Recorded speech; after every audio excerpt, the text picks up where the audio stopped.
Aquelas Duas, com Isabela Sais e Cora Ronay.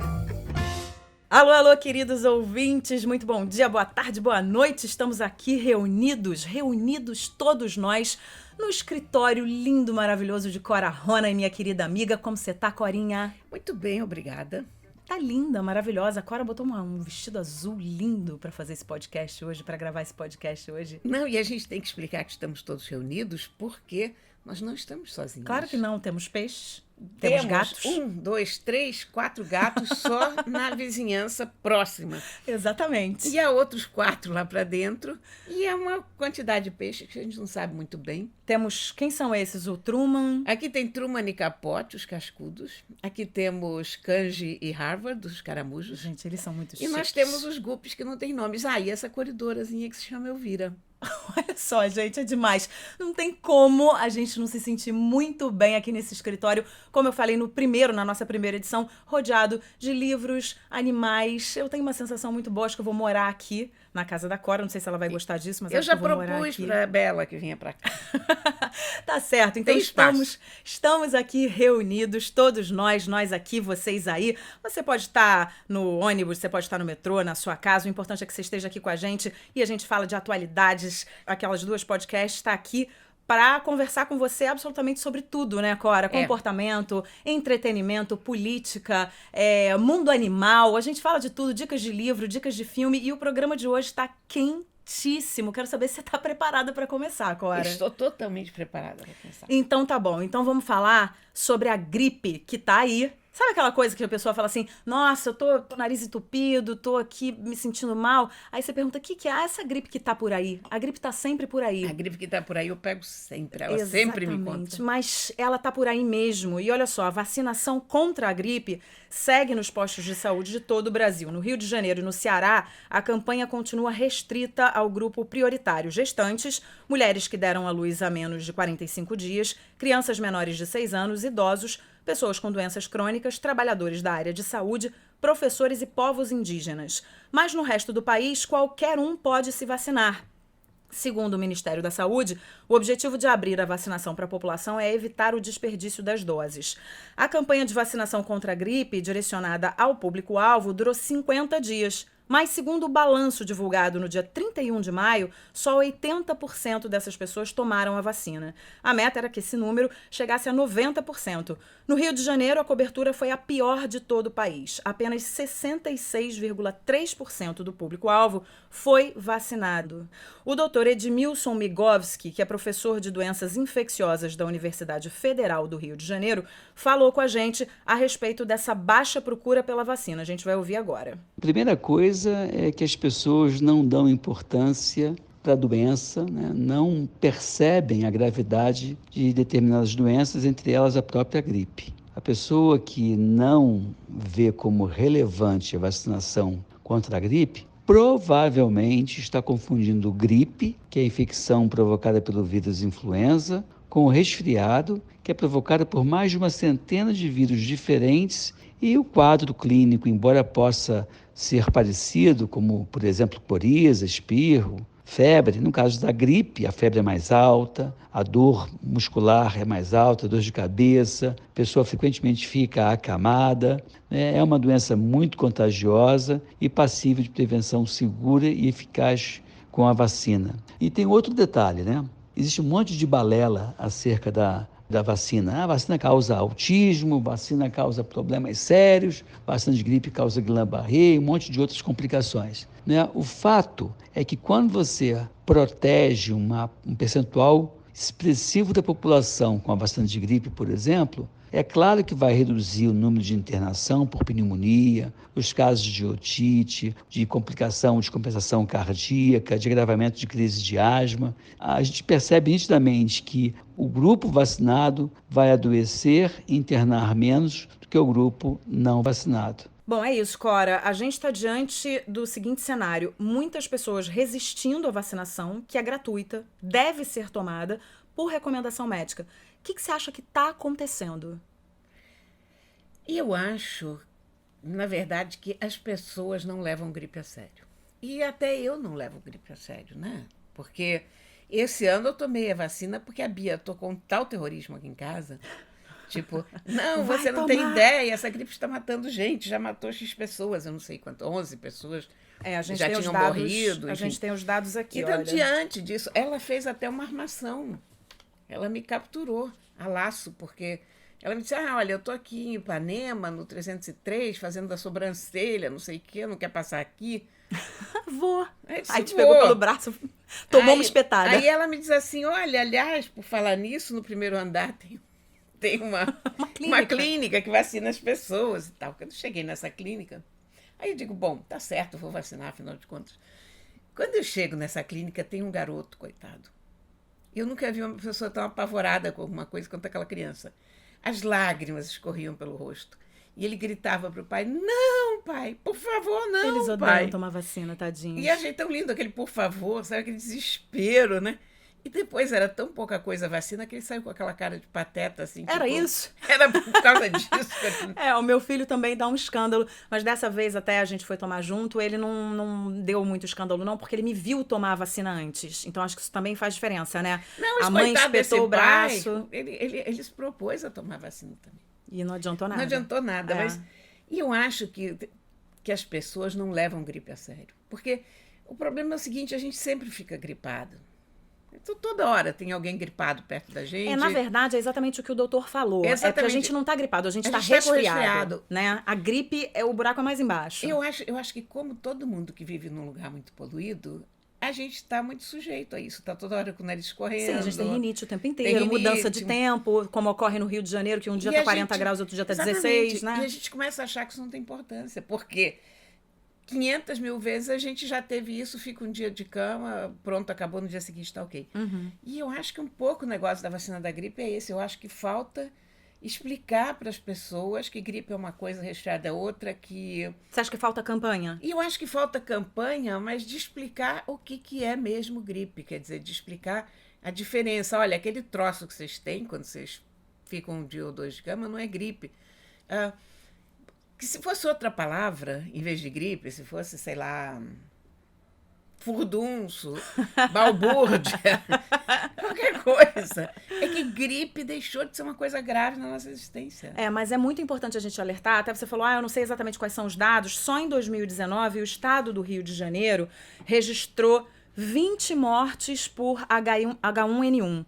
No ano passado inteiro foram 30 mortes. Esse ritmo está assustando os especialistas que chamam a atenção para a importância de tomar a vacina, única forma de prevenir a doença. Então, é importante a gente chamar a atenção para isso. E tem uma outra coisa que ele falou, né?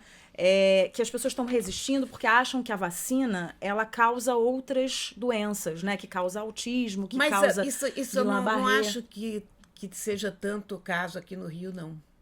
Eu acho que é. Você acha que é? Eu acho que tem uma parcela Eu que acho pensa que assim. isso é muito americano, esse negócio dos antivaxxers, Mas né? isso está chegando aqui. Eu sou mãe de filho pequeno, então tem as rodas de mães, você ouve muitos pediatras falando e tudo. E eu estava conversando outro dia numa roda que tinha um pediatra, e ele falou que, de fato, está crescendo o número de mães, de pais que não está vacinando as crianças, os seus filhos, por medo que a vacina provoque outras doenças. Então você acaba não confiando até no que o pediatra tá falando, porque você acha, porque você ouviu falar, porque você leu a pesquisa tal, porque você leu a pesquisa XYZ. Então não, meu filho causa autismo, então eu tenho medo, então eu não vou vacinar. Isso é muito perigoso, né? Não, isso é ridículo, inclusive, porque essa alegação de autismo foi feita por um médico americano, já foi descomprovada, quer dizer, Exatamente. foi uma fake news. Realmente, isso é uma fake news, né? Uhum. Feita há sei lá quanto tempo, foi desmentida e as pessoas continuam batendo nessa tecla, né? O que eu lamento muito é que, assim, eu sempre pensei em relação a isso da seguinte forma. Eu acho que a gente está atrasado em muitas coisas, mas a partir do momento que você tem uma vacina que previne uma doença, isso para mim é evolução. Evidente, né? é uma grande Se evolução. você tem tecnologia para produzir essa vacina, se você tem, né? Com isso certeza. é ciência, isso é progresso da ciência. Então, a gente que no Brasil tá tão atrasado em relação a certas coisas, mas você se depara com uma vacina que pode salvar vidas, e aí você diz não a essa vacina, É não entra muito na inacreditável. minha cabeça. Não, na minha Eu também acho não. que é você dizer não ao progresso, eu acho que é você dizer não a uma proteção que, inclusive, é gratuita. Você não tira dinheiro do bolso para pagar. Tudo bem que você tem lá o público-alvo, né, que tem preferência, mas, assim, esse público-alvo, que é o público que está mais suscetível à doença, esse público não tem que tirar um centavo do bolso para ser vacinado. E aí você não vai se vacinar porque acha que isso, porque acha aquilo. Acho que está na hora também da gente confiar na medicina. Né? Tá mais do que na hora da gente confiar. Eu acho que a coisa nem passa muito por aí. Quer dizer, eu acho que a coisa da vacina. Engraçado, na minha cabeça, a coisa da vacina já era uma página virada com aquela revolta da vacina no começo do século passado, Sim. com Oswaldo Cruz. Lembra que as pessoas tinham que ser vacinadas, as pessoas se revoltaram, porque ninguém sabia o que era, mas isso faz 100 anos. Então, na minha cabeça, isso já tinha passado. Eu não sei, eu acho que há também um retrocesso civilizatório no mundo que talvez seja uma autodefesa da Terra, do planeta, contra o excesso de população. Só pode ser contra a explosão demográfica, sabe? Interessante Quando isso que você, tá dizendo. quando você tem populações muito grandes de um determinado animal ou de uma determinada planta, aquilo começa a morrer por motivos não, sei lá, não habituais ou, enfim, porque você tem que manter aquela população dentro de um mínimo controle, senão a coisa toda desembesta. E eu acho que muitas dessas coisas que estão acontecendo, eu vejo um pouco como isso, como uma defesa uma autodefesa da natureza, sabe? Não, deixa esses bípedes aí morrerem aos magotes, porque tem demais. Vamos livrar a terra de um pouco dessa gente, né? Isso que você está falando, só para a gente terminar, me remeteu ao sarampo que aconteceu pouco tempo atrás, que as pessoas... Virou epidemia novamente. Exatamente, virou epidemia novamente, porque teve uma questão das pessoas não se vacinarem, né? E aí vem... Porque você perde aquela campanhas. proteção da manada, que é muito importante, porque de repente Sim. você tem uma pessoa que de fato não pode tomar aquela vacina por motivo A, B, X, É alérgico ao ovo. sei lá qual. É. Aquela pessoa está protegida se todo mundo em volta dela estiver protegido. Exatamente. Mas quando você tem vazios nisso, quando as pessoas não estão protegidas, aí todo mundo pega, é um inferno. Bom, então é isso. As pessoas que ainda vão se vacinar, que aproveitem até o dia 15 de junho, porque a vacinação foi prorrogada nos 92 municípios do estado. Mudando de assunto, vamos falar sobre turismo.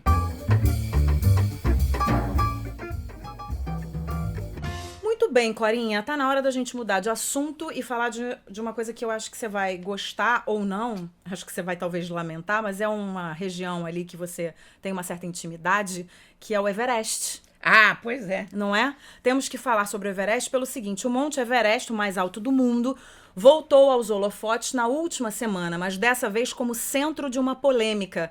A crise começou depois que uma foto mostrando uma multidão de pessoas tentando escalar a montanha em fila viralizou nas redes sociais. A imagem teria sido feita no dia 22 de maio e foi publicada no Instagram do alpinista Nirmal Punja. Segundo os registros, somente naquele dia, olha isso, uma quinta-feira, 123 pessoas alcançaram o cume do Everest, que fica a 8.848 metros de altura.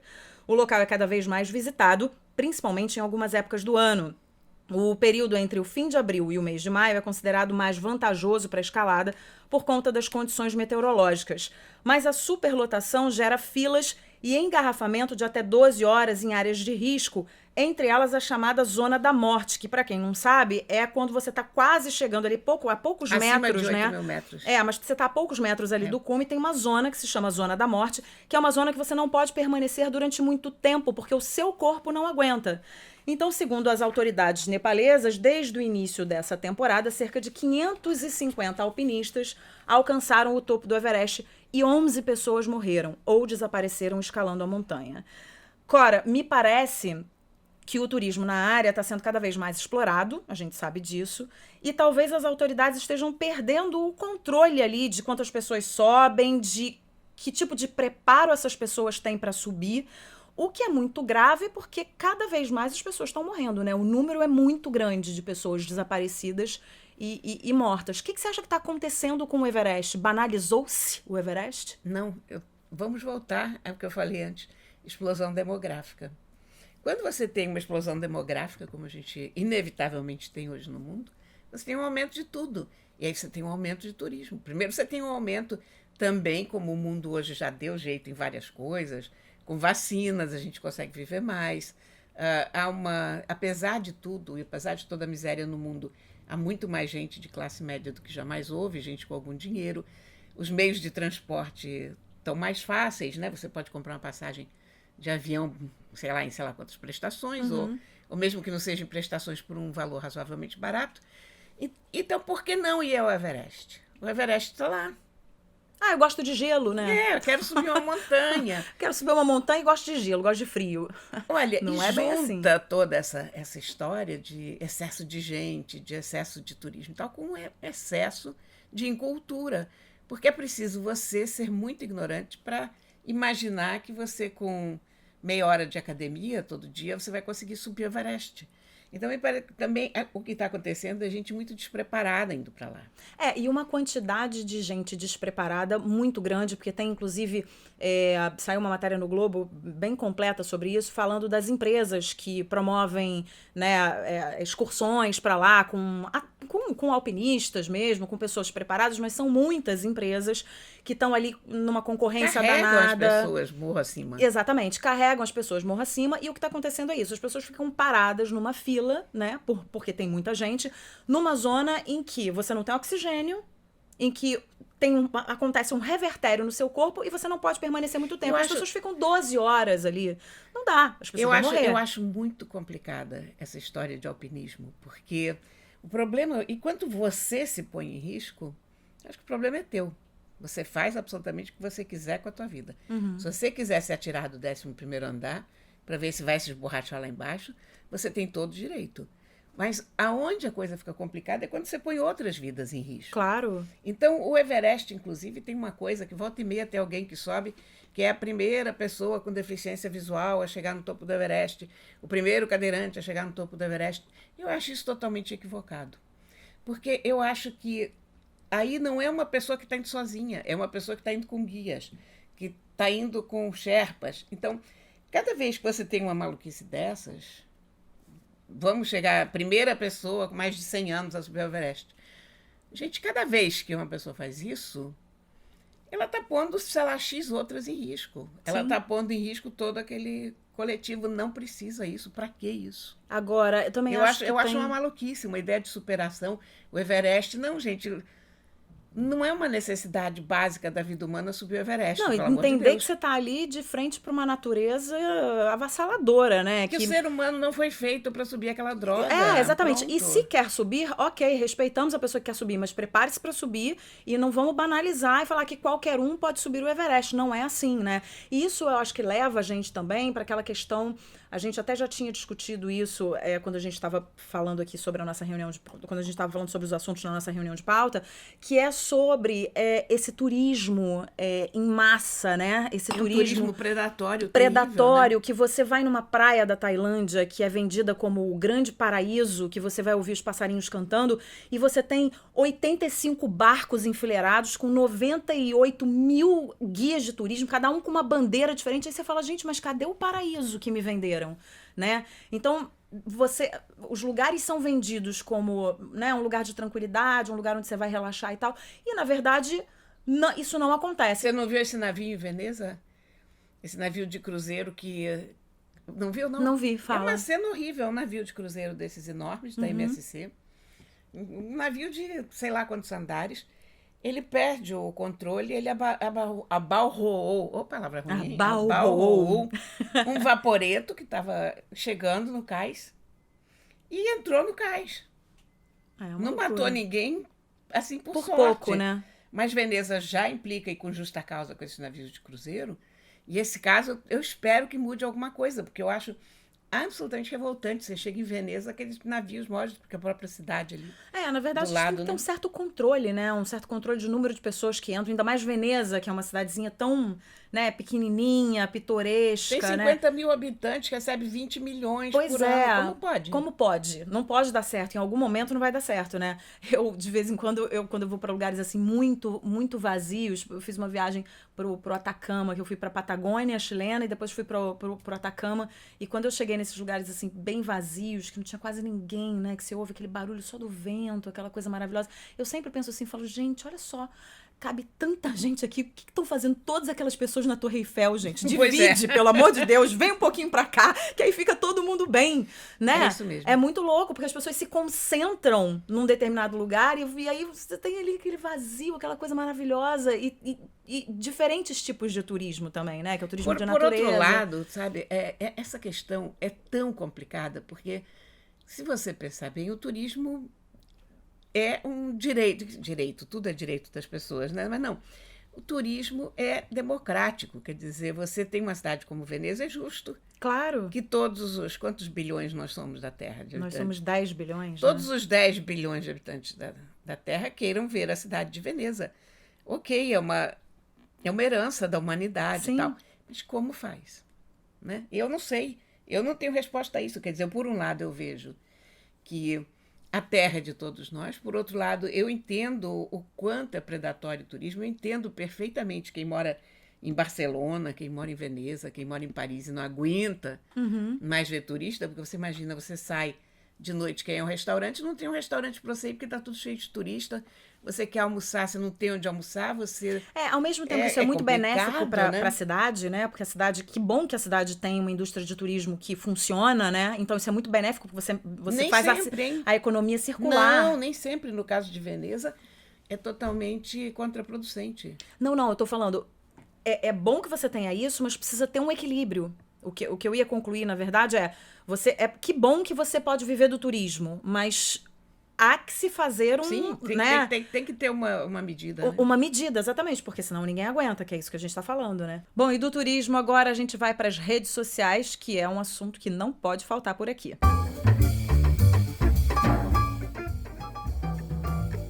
Vamos falar sobre uma hashtag que ficou quente aí essa semana. Foi uma hashtag chamada Women Eating Food. Não sei se você Eu vi. viu. Pois é. Porque nos últimos dias muita gente se deparou nas redes com uma série de fotos de mulheres comendo verdadeiras delícias e usando essa hashtag Women Eating Food. Em português, mulher comendo comida. A hashtag da vez foi criada pela nutricionista Alyssa Ramsey, que postou uma foto de biquíni na praia devorando um sanduíche. A princípio, uma brincadeira com ironia, sem grandes pretensões. Mas depois de pesquisar a frase no Google, que a Cora também pesquisou e não achou a mesma coisa que a Alyssa, ela resolveu fazer disso um movimento. Porque, segundo a nutricionista, a ideia surgiu porque os resultados da busca mostraram apenas mulheres magras, com o corpo considerado dentro do padrão de beleza, comendo ou fingindo comer saladas com expressões de felicidade. Ela conta que isso a incomodou, porque ela teve uma relação bastante complicada com seu corpo e com a comida quando adolescente. E aí ela e uma colega de trabalho resolveram então começar essa corrente usando essa hashtag para chamar a atenção para a relação das mulheres com a alimentação e com o próprio corpo e tentar torná-la mais saudável. E aí virou uma espécie de bandeira, essa hashtag, né, contra distúrbios alimentares entre mulheres. Aqui no Brasil o movimento ainda está crescendo, mas pode ser uma libertação para muitas mulheres que vivem em conflito com o próprio corpo. E aí você foi fazer essa pesquisa e não achou bem isso, você achou mulheres comendo hambúrguer. A quinta ou sexta mulher é que estava comendo alface. Pode ser que o Google me conheça e saiba que eu não considero alface um alimento real. Não é de verdade, gente. Alface é para enfeitar ali as coisas, né? Apareceu com hambúrguer, a outra apareceu com batatas fritas, tudo muito pouco saudável, por sinal. Eram moças muito bonitas e magras, eu duvido que elas comam aquilo na vida real. Tá vendo? Essa alface só apareceu lá em quinto ou sexto lugar. Mas é importante esse tipo de movimento nas redes sociais, né? Porque essa é uma grande questão, né? É a nossa relação com o próprio corpo, principalmente a relação das mulheres, que são mais cobradas com o próprio corpo. A gente vive numa cidade que é o Rio de Janeiro, em que existe essa cobrança de verdade, porque a gente tem 8 meses de verão, tá todo mundo na praia, né? Muitas mulheres escondendo o próprio corpo. Então é importante também tirar um pouco esse peso, né? Total. Dos ombros dessas mulheres, né? Olha, você imagina, eu sempre passei a vida pensando que maravilha que é morar num clima frio, que você pode se cobrir com um casacão daqueles e pronto, ninguém repara se você engordou, emagreceu.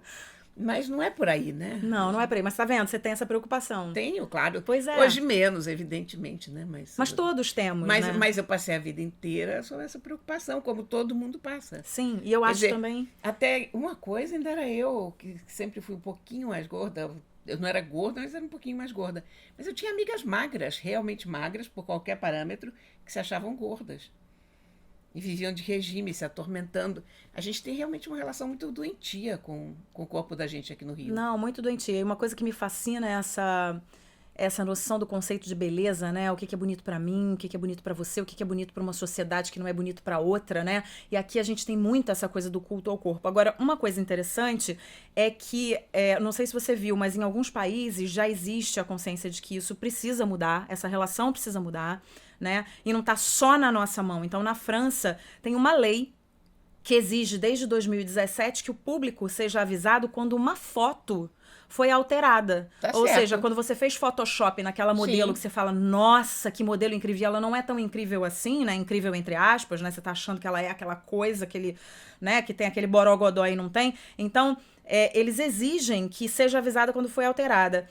Isso vale tanto para revistas quanto para peças publicitárias que devem vir com a inscrição fotografia retocada. O motivo é simples e tem a ver com saúde pública. Segundo o Ministério da Saúde local, o objetivo é evitar a promoção da beleza inacessível e prevenir a anorexia entre os jovens, porque isso é um problema seríssimo mesmo de saúde, né?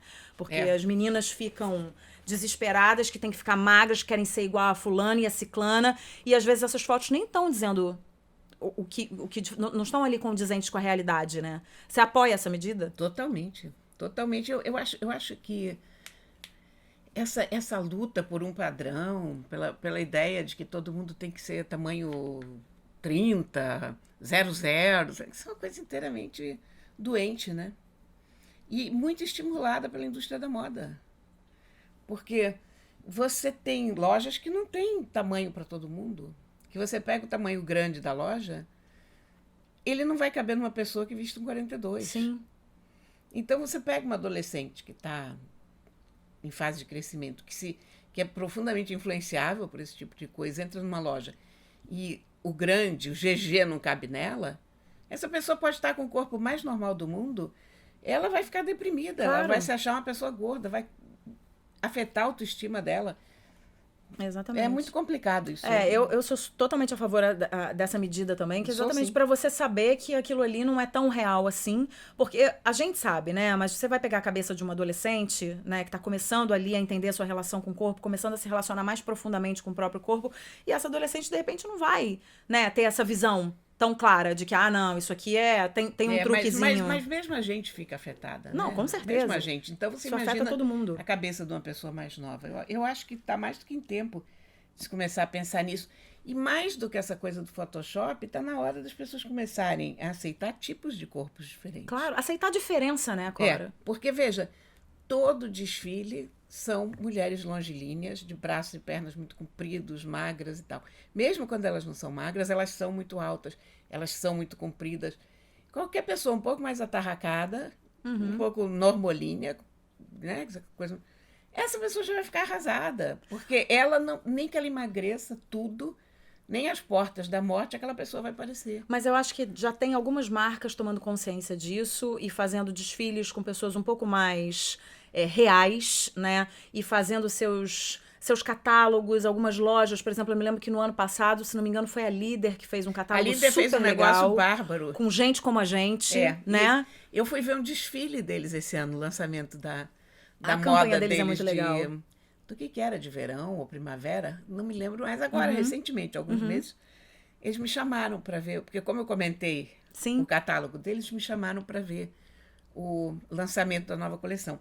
Isso foi feito na própria Líder, no escritório deles. Eles fizeram uma passarela linda e foi mostrado pelos funcionários da casa. Pois é. Então foi o desfile mais simpático que eu já vi na minha Que vida. é gente como a gente. Gente como a gente. Gente Mas de verdade. sabe o que eu reparei ali? Que coisa curiosa, né? É que ali, quando você faz um desfile de gente de verdade, você presta muito mais atenção nas pessoas do que nas roupas.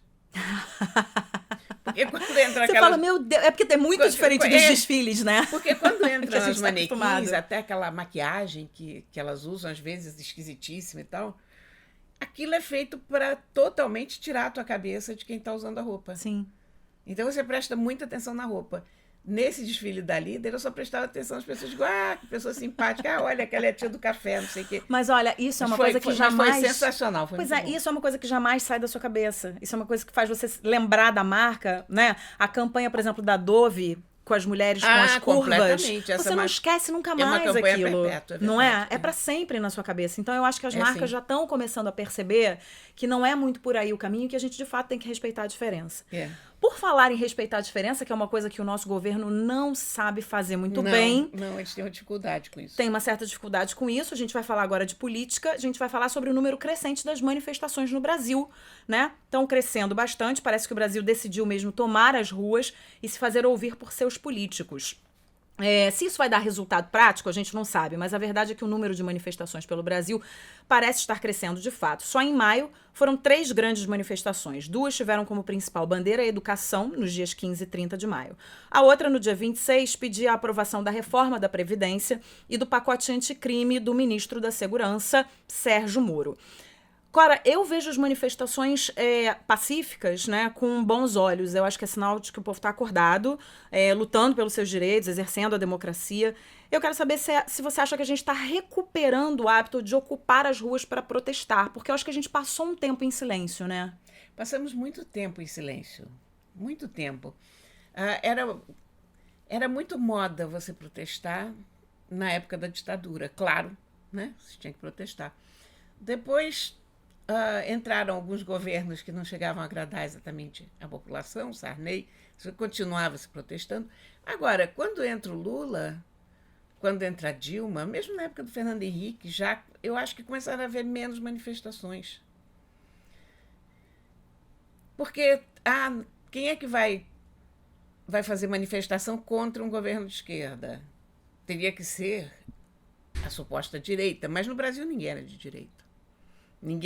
A ditadura nos deixou tão traumatizados que ninguém reconhecia ser de direita. Uhum.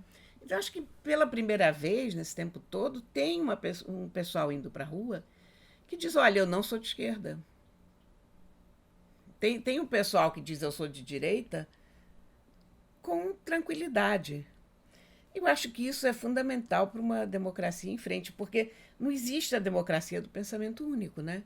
Claro que não. Não existe a democracia, todos somos de esquerda, mas isso aqui é muito democrático. Então não é democrático. Então tem alguma coisa errada, porque não é possível todo mundo pensar da mesma forma. Uhum. E também é muito importante que as pessoas que pensam de formas diferentes sejam respeitadas pelos outros. Claro. Quem quer que eles sejam, né? E parece que isso, pelo menos na maioria das vezes, nessas manifestações que a gente está vendo, existe ali, eu acho que o respeito já começa por as pessoas vão para a rua e é o direito delas de se manifestar. Sim. Né? Já começa por aí. Então eu preciso respeitar. Você pode estar dizendo uma coisa que eu não concordo, que eu acho uma insanidade, uma maluquice, mas eu preciso respeitar o que você está dizendo. Né? Eu preciso, ok, você tem o direito de se manifestar. Eu acho que isso está acontecendo. E isso é o exercício da democracia, né? Eu acho que o que é bonito de ver é o exercício da democracia, o que tanta gente estava amedrontado de... E agora vai acabar, a gente vai ser, né, tolhido desse tipo de coisa. Eu acho que a gente ainda precisa evoluir no sentido da aceitação do contraditório. Porque enquanto estão falando a mesma língua, tudo bem, né? Não, mas você vê que as duas... Quer dizer, você teve um bloco contra o governo, o outro a favor do governo, essencialmente. Todas as pessoas de um grupo acham que as do outro são imbecis e vice-versa. Tem que começar a entender que, gente, há diversas formas de pensar um país. Há diversas saídas para um país. Há várias maneiras diferentes de se governar e de buscar caminhos. E não necessariamente a pessoa que busca esses caminhos é petralha, ou é nazista, ou é fascista, ou é comunista, ou sei lá que catso, né? Porque todo mundo cola as etiquetas no focinho dos outros sem perceber. Rotula demais, né? Sem perceber que ao colar a etiqueta no outro, está colando também em si. Claro. Uma etiqueta de intolerância. O que aconteceu muito nas eleições, né? Foi demais. A gente viu uma guerra nas redes sociais, né? Essa polarização que existe, Essa né? polarização, uma guerra nas redes sociais, de pessoas se xingando, de pessoas dizendo você é isso, você é aquilo, rotulando o tempo inteiro, né? O também outro. há uma distorção em relação à percepção das manifestações que acontece nos dois lados. É que é muito fácil você tirar uma foto fora de contexto. Então você tem meia dúzia de malucos pedindo a volta do regime militar. Ou você tem meia dúzia de pessoas, sei lá, querendo que feche o STF. Enfim, há sempre grupos que podem ser considerados exóticos dentro de qualquer grupo maior. Isso acontece de um lado e do outro. Não se pode generalizar de achar que esse grupo representa o todo. Claro. Né? Porque então a gente vai dizer, não, então estamos num país de malucos, né? Exatamente. Mas eu acho que, no geral, é muito positivo ver o povo na rua, ver o povo retomando a rua, né? A rua é um espaço de todos e a gente pode tomar a rua para fazer esse tipo de manifestação, o que eu gostei né? nas manifestações, sobretudo naquela primeira manifestação por educação, eu acho que a segunda manifestação já foi um pouco mais aparelhada, já tinha mais bandeiras de partidos políticos, PT, Lula livre e tal. Mas a primeira eu achei que foi uma manifestação bastante popular, no sentido de ser feita pelas pessoas, de ter pouca organização por trás, como eu achei também que a manifestação a favor, que foi essa manifestação a favor da reforma da Previdência e tal, essa também foi uma manifestação genuinamente popular. Ainda que tivesse carros de som e tal, mas eu acho que foram manifestações que nasceram mesmo de uma necessidade das pessoas se manifestarem, dizerem, olha, estamos aqui, estamos contra, estamos a favor. Exatamente. E eu acho que a manifestação também, ela nasce dentro da gente, a gente leva pra rua. Eu, por exemplo, estou fazendo uma manifestação, eu estudo filosofia agora, Cora. Muito bom. Eu resolvi fazer uma pós-graduação, não sei por que eu resolvi fazer uma pós-graduação em filosofia. Não sei por que, gente. Pois é, mas eu tô estudando eu acho que eu vou filosofia, fazer gente. também. É um ato de resistência, Exatamente. entendeu? Nesses tempos. Não é? Temos que resistir. Toda razão. Olha, vamos falar de coisa boa? Vamos. Vamos falar de cinema? Yes. Vamos falar de série de TV?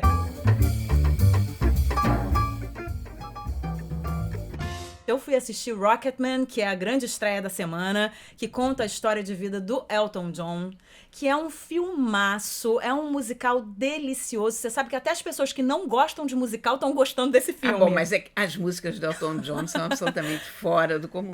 Mas, por exemplo, meu marido, né? Meu marido, eu levei ele pra ver Mamma Mia, e ele não sabia muito bem do que se tratava, sentou do meu lado, aí a pessoa perguntou, que horas são? Aí a mulher, são 5 horas. Ele olhou pra mim, me fuzilando, ele falou, não acredito que você me trouxe pra ver esse negócio que a pessoa pergunta e a outra responde cantando, que eu tenho pavor de musical. E ele foi ver o Rocketman, a gente viu separado, mas ele gostou pra caramba do filme, ele falou, nossa, eu adorei, mesmo tendo a coisa de perguntar e responder, que ele acha que... Cara, isso é coisa de maluco, a pessoa pergunta um negócio, a outra canta.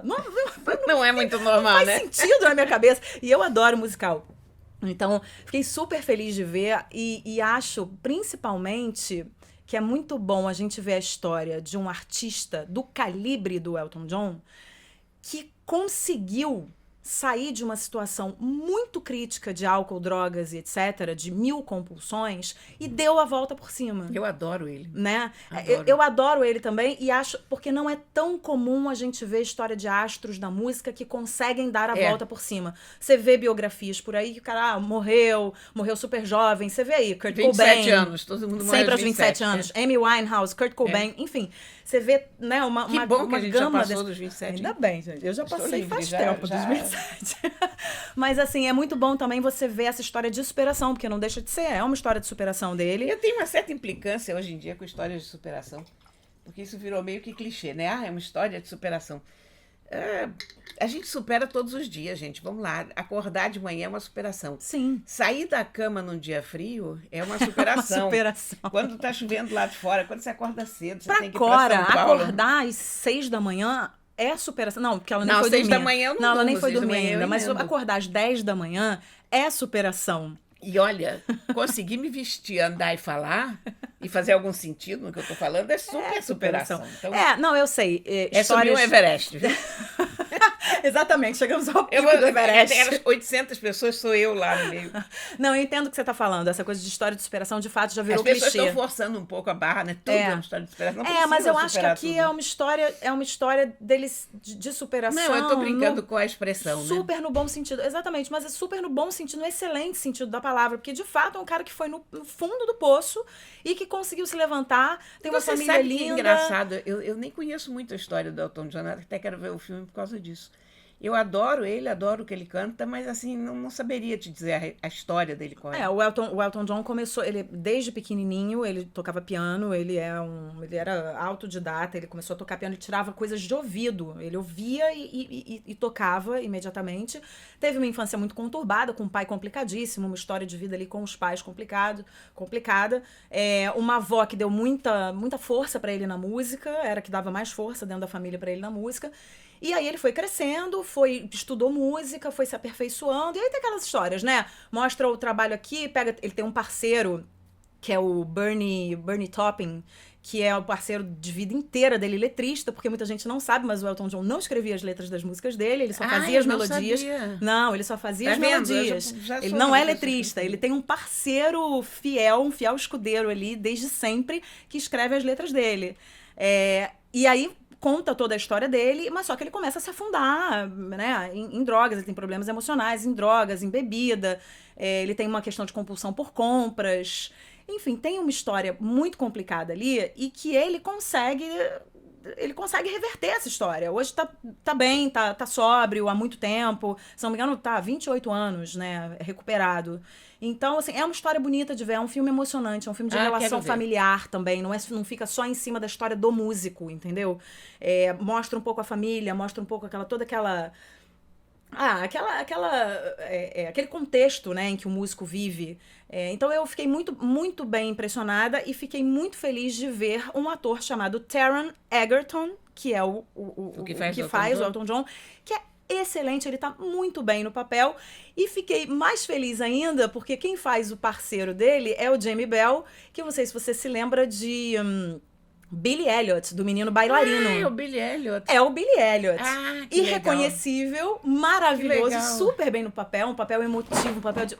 Gente, que isso, a Matilda Olha, chegou nós temos um unicórnio impetuoso nessa casa, que sai derrubando tudo, sobe aqui na mesa, derruba todos os livros. Derrubou tudo, menina. Ela é um unicórnio muito impetuoso, sabe? Enfim. Unicórnios são impetuosos, de modo geral.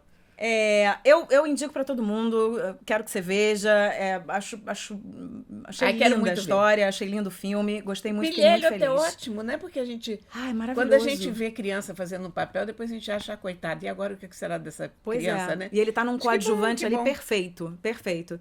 E você quer falar de uma série que você viu 3 episódios. Sim, Chernobyl. E aí? Sensacional. Eu já tinha ouvido falar da série, todo mundo vinha falando da série.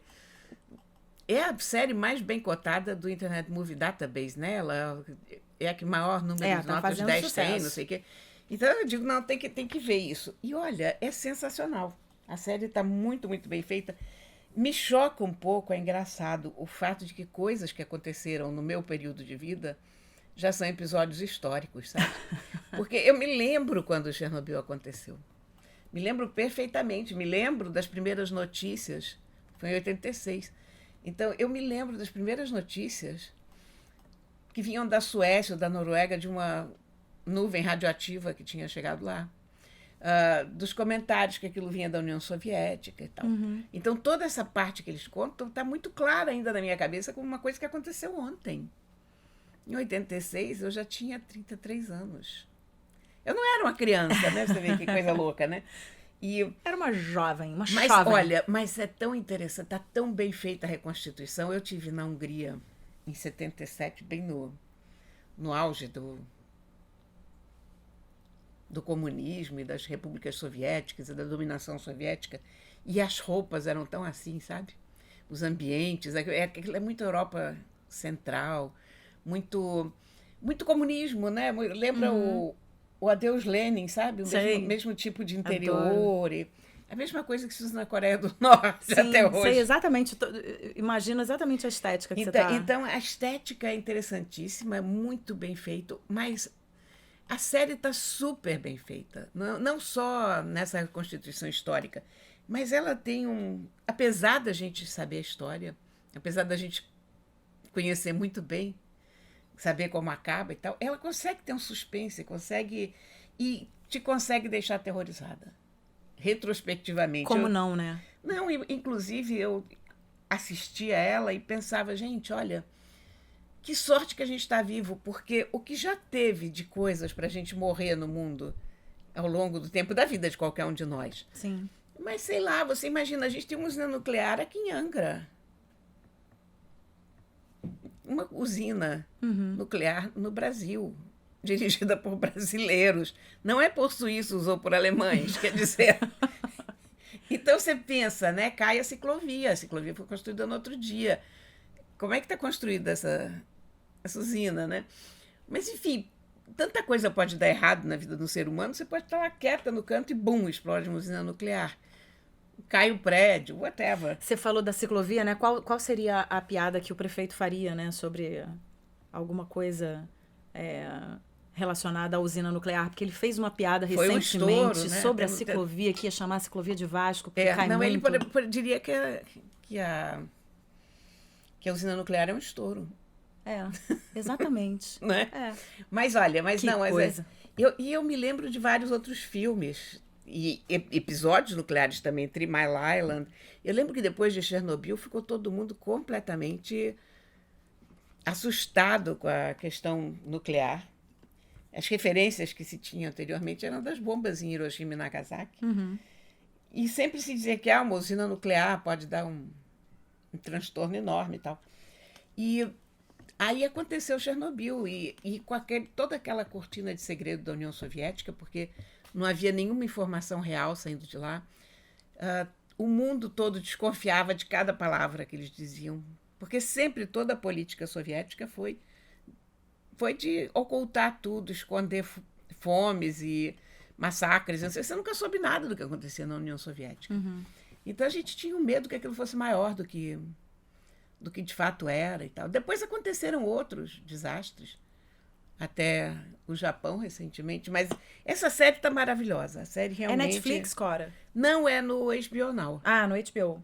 Tá, e olha, a gente tem que só chamar a atenção aqui para os nossos ouvintes que a segunda temporada da Big Little Lies estreia no dia 9 de junho. Quem é fã de Big Little Lies, como eu e Cora, não pode perder, porque tá todo mundo muito ansioso, né? Pra quem não lembra, só vou relembrar aqui os nossos ouvintes, a série conta a história de 5 mães, amigas e rivais que vivem na cidade de Monterey, na Califórnia.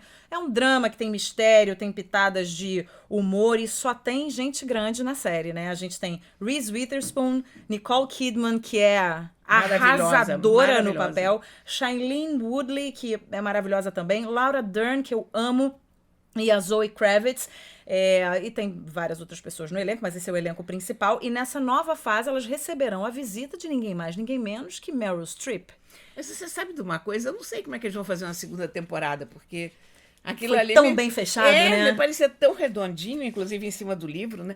Teremos um caso de Game of Thrones de novo, porque no teu livro já tem...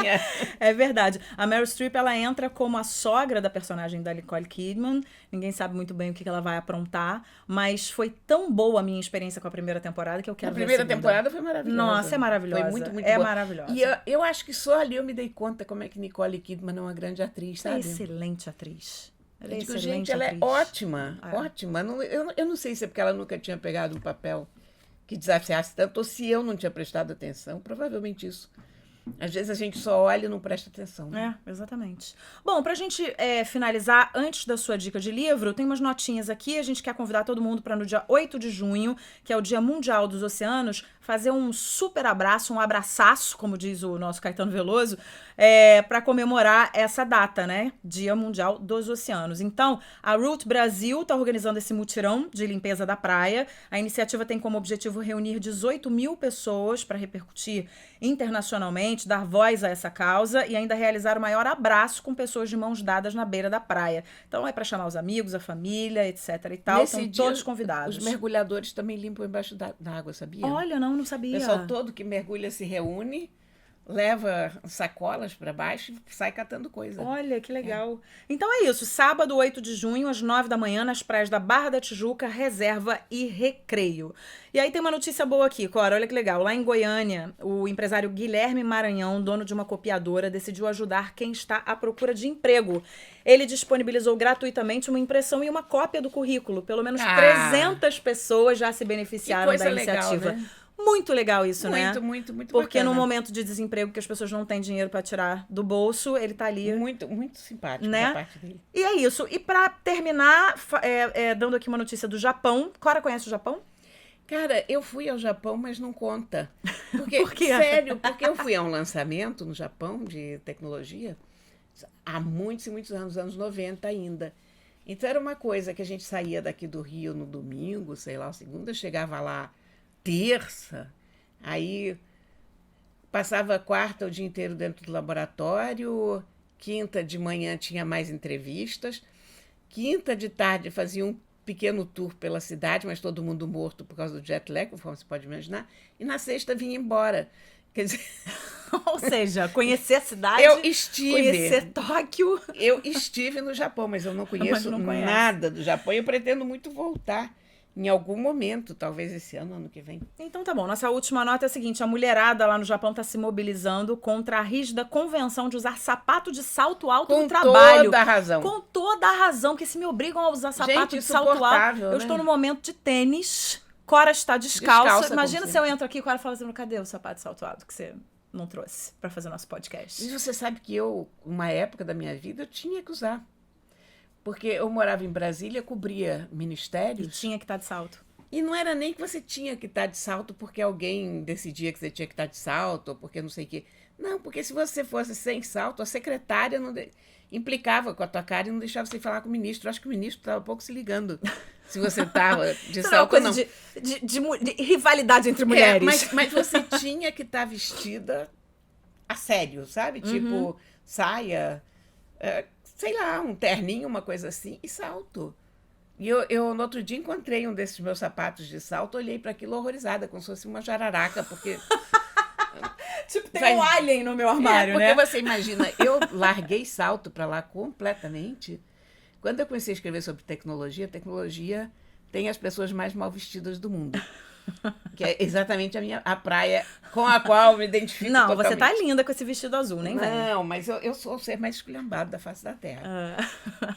E quando eu cheguei na tecnologia, eu me encontrei totalmente. Porque o pessoal só usava tênis, sandália Birkenstock, sandália de pneu, andava descalço. E eu digo, é aqui que eu moro. Encontrei o meu nicho no mundo. Então, eu não uso um salto alto desde 1987, Que 88. maravilha, imagina. isso é a maior libertação. Eu não sei nem como usa uma mais. mulher. Acho que não conseguiria nem andar com isso. Pois é, elas criaram um manifesto que pede que se crie uma lei que proíba os empregadores a forçar as mulheres a usarem salto alto, o que, segundo elas, configura discriminação sexual e assédio. Tem toda a razão. E lá eles levam a sério mesmo o negócio, né? Quando você, né, pede ali um projeto de lei, eles são mais sérios um pouco do que o São um Brasil. pouco mais Eles sérios. costumam ser um pouco mais sérios Mas do que o porque Brasil. pensa, homem não precisa andar de salto alto. É. Homem tá chique de salto baixo. Por que mulher não pode estar Exatamente. chique de salto Claro. baixo, com uma rasteirinha, É né? isso aí. Viva as japonesas. Não precisa ser tão esculhambado quanto eu, mas...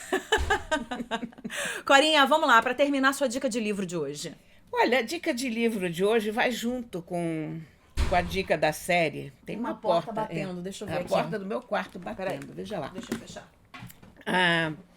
A minha dica, ela coincide com a dica de série Vozes de Chernobyl, de Svetlana Alexievich.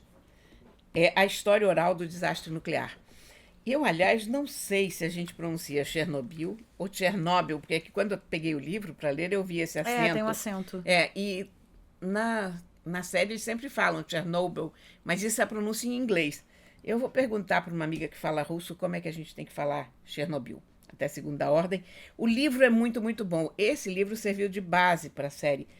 Os depoimentos, porque essa escritora, Svetlana Alexievich, ela foi a vencedora do Nobel de Literatura em 2015. Ela criou um gênero entre o jornalismo e a ficção, não é nem isso, ela pega depoimentos das pessoas, mas não são exatamente entrevistas, são falas. É tão interessante. Então ela foi atrás dos sobreviventes de Chernobyl e foi perguntar para eles como é que foi e tal. Nossa, como é deve que ser isso. incrível, um documento Então, incrível isso. Coisas que o governo soviético nunca reconheceu, que não ficaram claras, ela reuniu aqui nos depoimentos das vítimas, dos parentes das vítimas e tal. E é um grande livro, independentemente do fator de importância histórica, é um grande livro, como depoimentos humanos. A escrita dela é muito bonita. Então eu recomendo muito esse livro, sabe? Independentemente de você assistir ou não a série. É um livro que merece muito ser lido. E a tradução tá boa, sabe? É uma edição da Companhia das Letras e a tradução foi feita por Sônia Branco. A tradução foi feita diretamente do russo. Então, eu acho que talvez se diga realmente Chernobyl na Rússia, né? Chernobyl, Porque se ela traduziu do russo, ela botou esse acento por algum motivo, exatamente. Né? Então, Chernobyl. Eu tenho uma resistência, porque a vida inteira A eu falei gente falou Chernobyl. a vida inteira Chernobyl, exatamente. Também não vai fazer mal a gente falar. Sabemos de onde do que exatamente, se trata. Aquela usina, exatamente. Né? Vamos nuclear, nos fazer entender. Que deu ruim. Exatamente. É isso. Corinha, chegamos ao fim do nosso programa. Não, já? Já. Olha Meu que Deus, papo bom. Pra mim foi muito rápido. Tá não vendo? sei Pra mim vocês. foi muito rápido também, mas eu acho que o pessoal gostou. Aliás, a gente tem que pedir pros nossos ouvintes para mandarem nas redes sociais sugestões de pauta. Exatamente. Assuntos que vocês queiram ouvir aqui, né? Nós precisamos de vocês. Não nos deixem sozinhas. É isso aí. E se você gostou, divulga pros seus amigos, divulga pra sua família, divulga pra quem você quiser. Se você não gostou, fica quietinho. Exatamente. Não precisa dizer nada. Só não precisa se inscrever lá nas plataformas digitais, mas não precisa. Pode até se inscrever para fazer um número para nós. Isso. Se inscreve, dá play, mas não precisa ouvir. Isso. Precisamos de acessos. Olha aqui, não, falando sério, gente, a gente conta muito com vocês, de verdade. É isso aí. A gente vai ter o maior orgulho quando a gente estiver aqui conversando e a gente jogar, olha, essa semana alguém nos pediu isso, pediu aquilo. Isso, exatamente. É legal a gente fazer uma coisa com companhia com e certeza. repercussão. Companhia a gente tem. Florzinha, dá uma miada aqui, dá uma miadinha. Flor, você não vai se despedir? Ela tá tímida, gente. Ela tá aqui em cima da mesa. Ela está colada no microfone, com toda a intenção de derrubar esse gravador. Pronto. Isso. Foi recolhida ao meu colo. Corinha, um beijo grande pra você. Até semana que vem. Beijo pra você, beijo pra todo mundo que nos ouviu até aqui. Com muita coisa boa. Eu espero que a gente fale de muitas coisas boas. Eu espero que esse mundo traga boas notícias. O mundo tem muito enredo. Não é? Tem muito enredo. O mundo tem muito enredo. Quero que esses enredos sejam positivos, pelo amor de Deus. Claro, não serão. É? Tá bom. Um beijo grande. Até semana que vem. Até pra semana, gente. Valeu. Aquelas duas, com Isabela Sais e Cora Ronay.